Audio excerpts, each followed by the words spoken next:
O presidente Luiz Inácio Lula da Silva esteve nesta semana nos Estados Unidos, onde se encontrou na Casa Branca com o seu colega estadunidense Joe Biden. Defesa da democracia que tem sido ameaçada nos dois países, meio ambiente, guerra na Europa e investimentos foram alguns dos temas tratados nas agendas. Para falar com a gente sobre a segunda viagem internacional do governo Lula, o Revista Brasil TVT conversa agora com Paulo Abrão, que é diretor executivo do Washington Brasil Office. Professor Paulo Abrão, tudo bem? Seja bem-vindo, prazer recebê-lo aqui no Revista Brasil TVT. Prazer é todo meu. Professor, vamos falar dessa viagem internacional do presidente Lula nesta semana dos Estados Unidos, viagem importante a convite do presidente americano. Queria que o senhor falasse para a gente, para os nossos telespectadores da TVT e ouvintes da Rádio Brasileira Atual, a importância desta segunda viagem do presidente Lula agora aos Estados Unidos. Bem, esse foi um encontro muito simbólico, né? Porque reuniu as duas maiores democracias das Américas, né? Os representantes dessas democracias, mas fundamentalmente reuniu líderes de dois países cujas democracias estão tendo uma segunda chance. Duas democracias que venceram extremismos políticos, né, que venceram a extrema-direita, seus métodos autoritários, e que agora precisam se juntar para poder evitar que se disseminem essas práticas golpistas que a extrema-direita autoritária tem tentado instalar no mundo.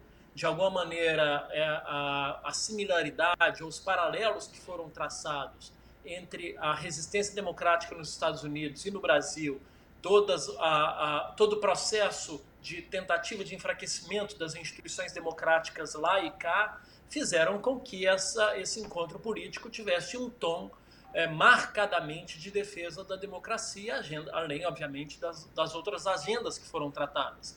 E essa aliança do Brasil com os Estados Unidos ao redor da questão democrática, ela não se dá de maneira abstrata, ela se dá a partir de experiências concretas que esses países viveram.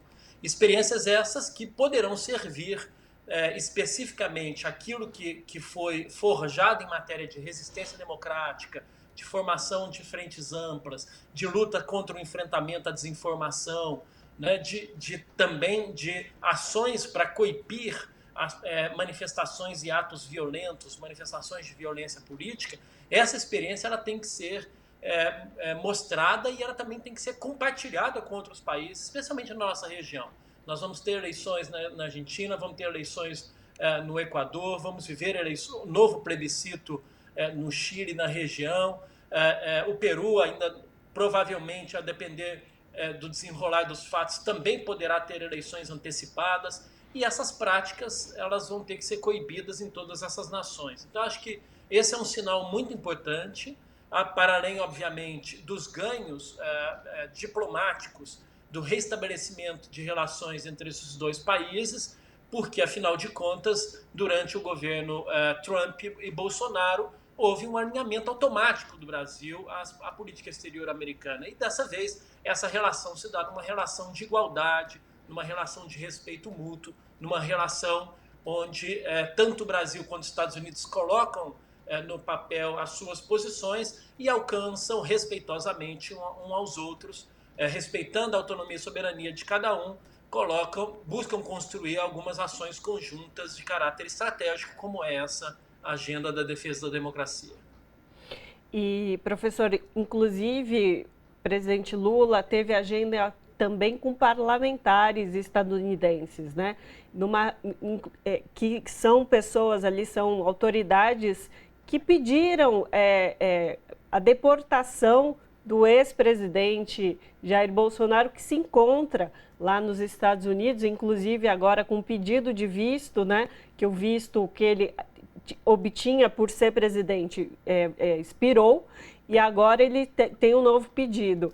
Você acredita que esse encontro pode surgir alguma informação, alguma questão nova sobre essa condição de Jair Bolsonaro? Bom, o Congresso americano foi muito proativo para poder verbalizar uma defesa da democracia no Brasil, a partir da experiência própria que eles viveram, né? E foi uma ação que, durante todo o ano passado, mobilizou a atenção em relação ao que estava acontecendo no Brasil. E hoje a realidade brasileira é mais conhecida dentro daquele país. eles sabem quem é Bolsonaro, eles sabem o que Bolsonaro fez para deteriorar as instituições democráticas, eles sabem que Bolsonaro esteve articulado, os seus apoiadores, pelo menos, ou os seus estrategistas, pelo menos, estiveram articulados com os mesmos atores que atacaram a democracia americana.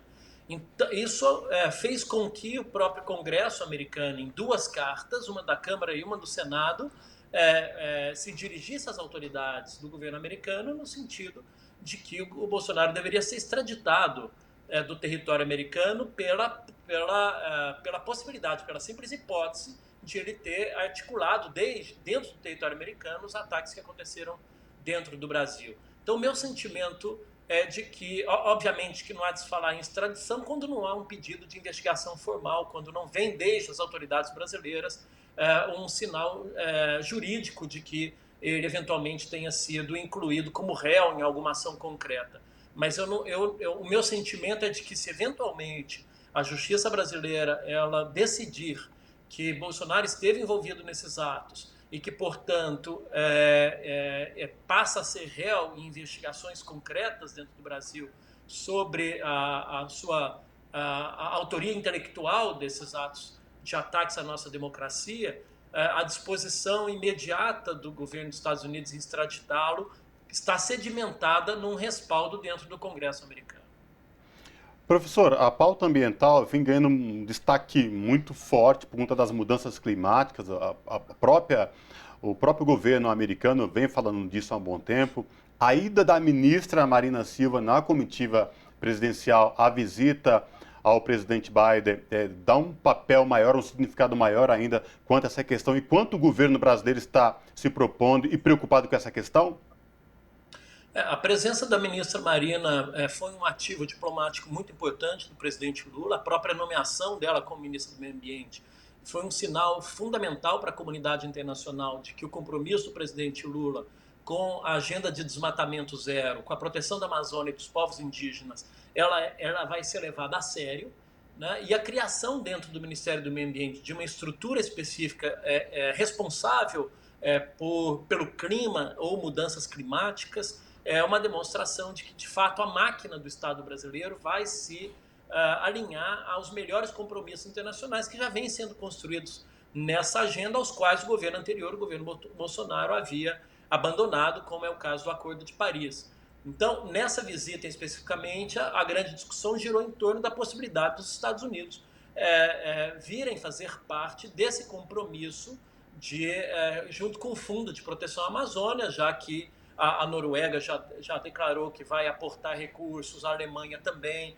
Então, os Estados Unidos sinalizaram ao governo brasileiro perguntas, né, sobre qual é a melhor forma de eles também fazerem algum tipo de apoio a esse grande esforço internacional, que, no fundo, em última análise, é um respaldo às decisões políticas do presidente Lula e do governo brasileiro em colocarem como prioridades essas agendas. A diplomacia ambiental ela vai estar no centro do futuro das relações exteriores brasileiras daqui para frente, tanto por decisão política do presidente do atual governo, quanto por uma necessidade mesmo do Brasil de se reposicionar na esfera internacional. Uma das grandes autoridades que o Brasil possui como voz que é escutada nos foros internacionais é o fato de nós gerirmos a Amazônia e termos aqui um grande papel a cumprir em relação ao próprio futuro da humanidade, né, do ponto de vista da preservação do planeta. Então, esse ativo ele tem que ser preservado, mas ele só é respaldado, ele só é reconhecido na medida em que nós adotemos ações concretas para poder impedir o avanço do desmatamento. Então, nós sabemos também que entre declarar uma vontade de desmatamento até implementar realmente um plano de desmatamento zero, vai ser necessário a criação de uma série de políticas que não passa apenas por lógicas de fiscalização, de segurança pública ou de repressão ao minério ilegal na região amazônica. Passa necessariamente pelo avanço do desenvolvimento de tecnologias verdes que possam vir substituir, né, as alternativas econômicas das próprias comunidades locais, mas também numa melhor exploração sustentável dessas grandes riquezas minerais que estão ali dentro, que também são ativos em benefício da humanidade. Então, essa transferência de tecnologia depende de uma aceleração de cooperação internacional. E não há dúvidas que hoje os Estados Unidos, assim como alguns países europeus, estão muito avançados nessas tecnologias. Seria muito interessante que o Brasil pudesse construir cada vez mais ativamente esses acordos de cooperação para o recebimento dessas tecnologias verdes e também para exportar as nossas expertises de sustentabilidade, que são construídas pelas comunidades ribeirinhas, pelas comunidades indígenas, pelas comunidades locais na Amazônia e nos grandes biomas brasileiros, e que, de alguma maneira, apesar de não serem desenvolvidas em alta escala, já são reconhecidas como tecnologias sustentáveis e elogiadas também como boas práticas em nível internacional. Professor, o senhor já colocou que para ambas as nações essa reconexão de estadistas é muito importante, não é interesse apenas de um lado, há interesses de ambos os lados de retomar esse diálogo, essa interlocução dos dois países. E agora eu queria perguntar ao senhor sobre essa reconexão desses dois países, Estados Unidos e Brasil, como o senhor colocou, duas grandes nações aí das Américas, né? Para esse nosso continente, o que isso interfere nas correlações entre as nações de todas as Américas, Estados Unidos e Brasil se reconectarem novamente? Bem, eu acho que a possibilidade de o Brasil e os Estados Unidos terem uma agenda democrática clara, uma agenda ambiental clara, e também, né, uma agenda de enfrentamento ao racismo e racial, como foi discutido e anunciado, isso aproxima das demandas que a sociedade desses países apresentam nas suas reivindicações sociais e nas suas lutas sociais. A fortaleza de uma boa cooperação entre os países, ela está, o segredo dessa fortaleza, ela reside na capacidade de os governos identificarem as suas disposições de diálogo a partir das demandas da sociedade civil organizada. A integração dos povos é que oferecem uma possibilidade de integração duradoura em relação ao futuro, mais além das eventualidades de identidades entre os governantes de plantão. Então, é fundamental essas três agendas, defesa da democracia, defesa do meio ambiente, questões raciais e também toda a agenda de direitos humanos, são agendas que têm correspondência tanto na sociedade civil brasileira quanto na sociedade civil americana. Existe muita disposição dos movimentos sociais, das organizações da sociedade civil de trabalharem conjuntamente nessas agendas, não apenas entre Brasil e Estados Unidos, mas também numa verdadeira integração regional no âmbito da América do Sul, subregional no âmbito do Mercosul e também hemisférica no âmbito das Américas. Existem muitas identidades nos processos de colonização histórica que esses países viveram, nos processos de escravização que esses países fizeram, e nas consequências das sociedades patriarcais que esses países vivem. Então, vivem, né, em relação às consequências desses três fatos históricos até os dias de hoje. Se nós soubermos dar atenção para esses temas, nós poderemos realmente identificar uma agenda que seja legítima, independentemente de outros interesses de natureza econômica ou de interesses de hegemonias políticas. A legitimidade dessa integração e dessa aproximação passa pela capacidade de atenção das demandas que provêm da própria sociedade civil e movimentos sociais organizados desses países. Professor Paulo Abrão, a gente tem mais 2 minutinhos, 3 minutos de bate-papo. Eu queria perguntar para o senhor, governo anterior muito criticado por sua política internacional e sua diplomacia de forma geral com os países mundo afora. O presidente Lula assume em 1º de janeiro 2 viagens internacionais aqui na Argentina, primeiro em janeiro e agora em fevereiro. Estados Unidos já tem previsão de viagem à China. Uma ministra francesa esteve aqui essa semana já para discutir uma visita do presidente Lula ao presidente Emmanuel Macron da França. Com essa nova linha política internacional, com o presidente Lula, o Brasil volta a ser protagonismo no cenário internacional, professor? O Brasil está voltando a ser protagonista no cenário internacional e, mais do que isso, está voltando como uma voz que defende um mundo multipolar, uma voz que defende o diálogo entre as nações, uma voz que não está alinhada a posições sectárias ou da divisão do mundo em dois polos, como foi na Guerra Fria.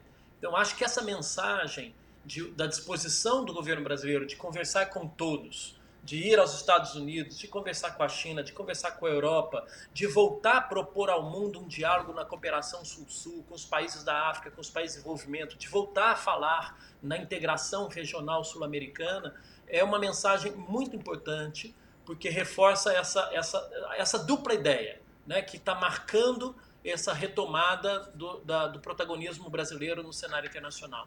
A disposição ao diálogo e, fundamentalmente, a valorização dos espaços multilaterais de construção da paz, da ordem, da segurança entre os países e povos do mundo. Perfeito. Conversamos com Paulo Abrão, que é diretor executivo da Washington Brasil Office. Professor, um prazer sempre recebê-lo aqui no Revista Brasil TVT. Prazer foi todo meu. Até a próxima. Abraço.